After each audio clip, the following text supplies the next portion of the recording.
What if the moment you gave up was not the end, but the beginning? What if hopelessness wasn't the collapse of your story, but the opening scene of your breakthrough? There is a sacred tension that exists at the edge of surrender, a threshold between despair and deliverance. You felt it before, in the silence after the last prayer, in the stillness when nothing makes sense anymore, and just when it seems as if all doors have closed, something ancient stirs. The universe doesn't rush in at the height of your power. It moves when you let go of control.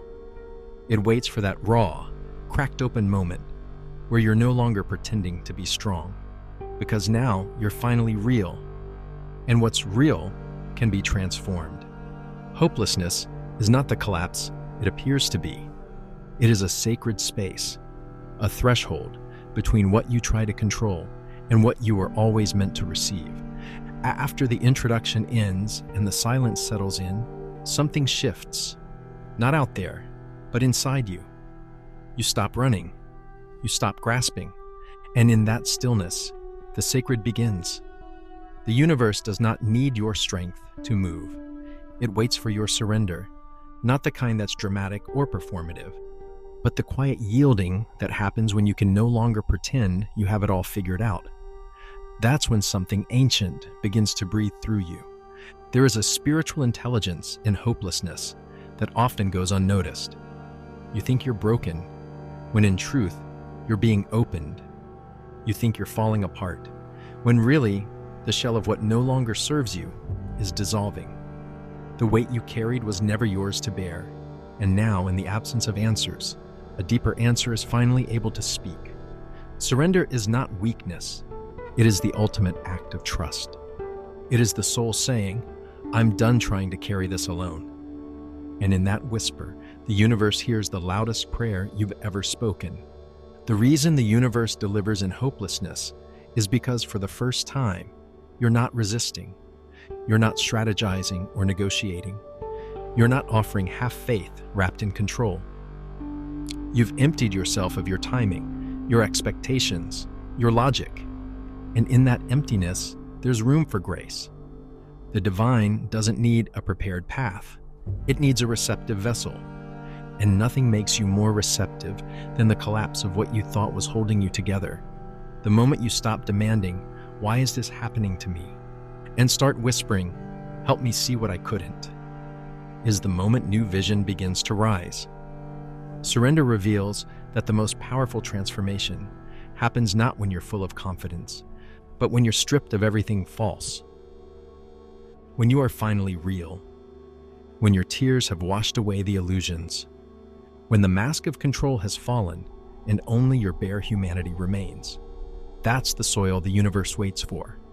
Because it is in your rawness, not your perfection, that you are closest to truth, and truth is the language of miracles.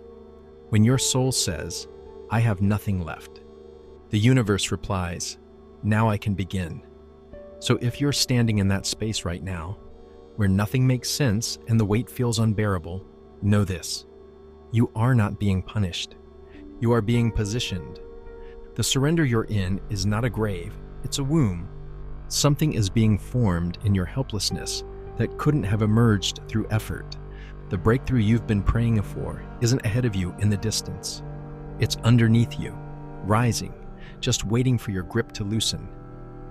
When you're hopeless, that's when the universe delivers. Because only then are you truly ready to receive. You've been told your whole life that control is strength, that planning protects you, that certainty is safety. But if surrender is the soil where miracles grow, then control is the wall that blocks the rain. And when hopelessness arrives, it doesn't come to destroy you. It comes to dismantle the illusion that you were ever meant to carry it all. In the sacred space of surrender, something deeper is revealed, that most of what you were holding on to wasn't support. It was resistance. Control feels safe because it gives you a script. It makes you believe you know how life should unfold, but the universe does not read from your script. It writes its own in real time, through a language of divine timing and alignment. And when things fall apart, when nothing works the way you intended. That's not failure. It's the unraveling of a story that was too small for you. It's the loosening of your grip so something greater can take its place. Hopelessness strips away the illusion that you were ever in charge. And that stripping, though painful, is liberating, because only when you release your grip on how it must happen can the universe show you how it can happen. In truth, control was never the source of your power. It was a cage disguised as order. The more tightly you tried to manage outcomes, the more disconnected you became from the rhythm of life itself. The universe doesn't move in straight lines.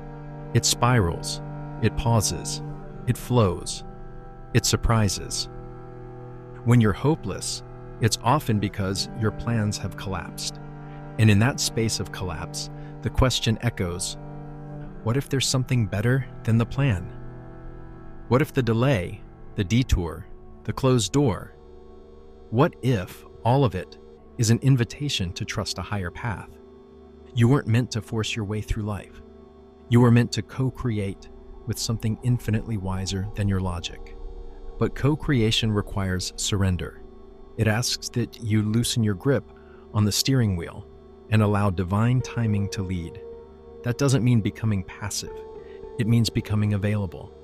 And when hopelessness brings you to your knees, that availability finally opens. You're no longer clinging to the known. You're present, humbled, ready. And that's when the universe delivers.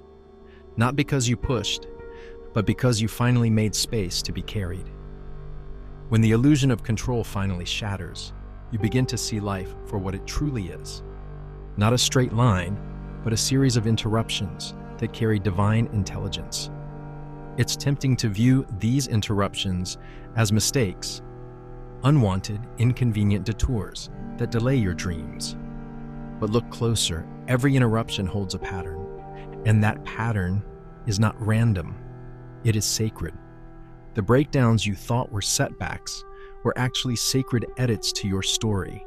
And when hopelessness arrives, it often follows a divine interruption, because the universe is preparing to reroute you toward what your soul actually came here for.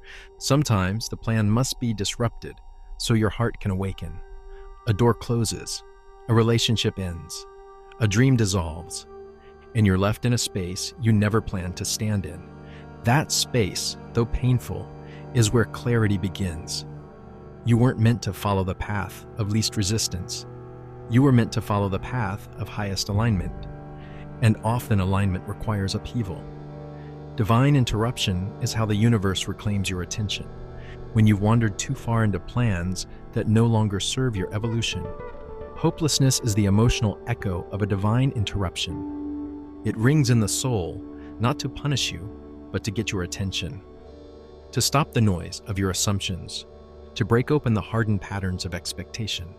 Because only when you pause, only when you feel the full weight of what no longer works, do you become willing to let go of it. Interruption is not cruelty, it is correction. It is the hand of grace intervening just in time, pulling you from the edge of a version of life that was never meant to be yours. Throughout every spiritual tradition, you'll find this rhythm. Sacred stories begin not with achievement, but with interruption. A sudden loss, an unexpected call, a wilderness journey. The hero never chooses the path consciously. It appears uninvited, and yet through that divine chaos, a deeper calling is revealed. What felt like abandonment was actually initiation. The universe delivers not in spite of the interruption, but through it. It rewrites your narrative in a language only your spirit can understand, one that leads you closer to wholeness, even when you can't see it yet. So if you find yourself lost, displaced by an interruption you never saw coming, know this: you are not off course. You are on holy ground. This is not the failure of your plan, it is the fulfillment of a better one.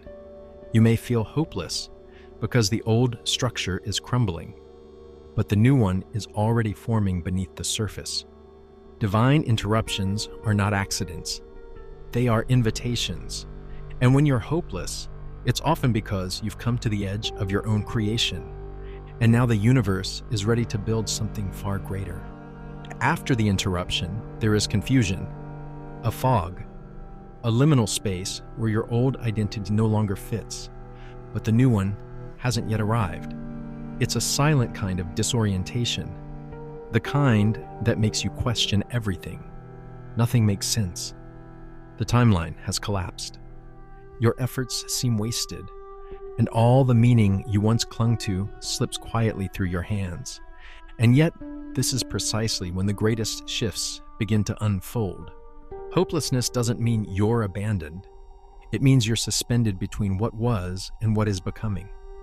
The soul evolves in silence, not in clarity. And when the outer world seems still, chaotic, or unresponsive, it's often because something deeper is reorganizing within you.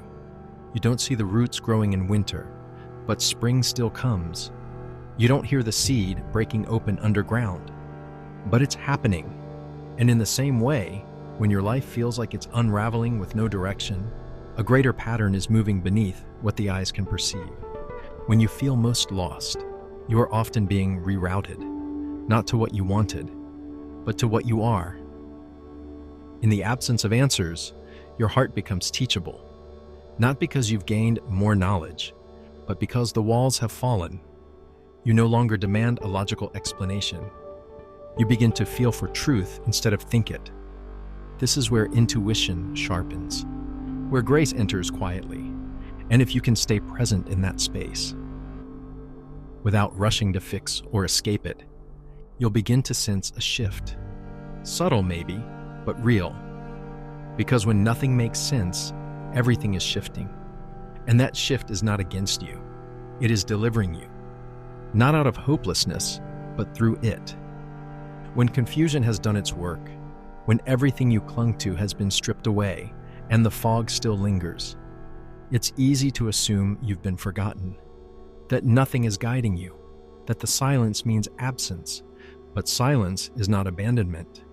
It is the presence of something so vast, so intimate, so precise. It doesn't need to shout to be real. Just because you cannot see the path does not mean the path is gone. There is an unseen hand that has never left your side. Even in the darkest nights of the soul, the universe is not still. It moves in ways beyond logic, in gentle whispers, in invisible orchestration, in patterns too complex for the mind, but perfectly timed for the heart. Hopelessness doesn't mean the absence of movement. It often means you're standing in the middle of a sacred rearrangement. And rearrangement requires stillness. It requires you to trust not what you see, but what you feel beneath the surface. Because that's where the work is happening. Out of view, but never out of reach.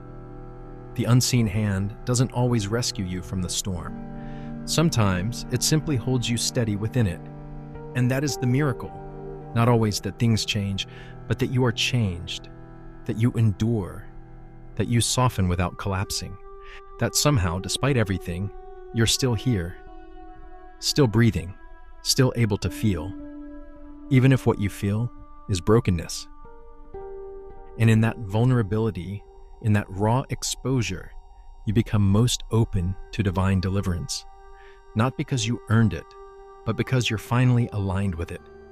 If you feel hopeless now, remember, the hand that formed galaxies is the same hand holding your life. And it is never careless. It doesn't abandon in despair. It waits there. It waits for the moment you release your last grip on fear, and in that quiet surrender, it delivers what was always meant for you, not in your timing, not in your way, but in the exact form your soul was always longing for. When you're hopeless, that's when the unseen becomes undeniable. That's when the hand that never left finally makes itself known. So when you find yourself at the end of your strength, remember this: that is where divine strength begins.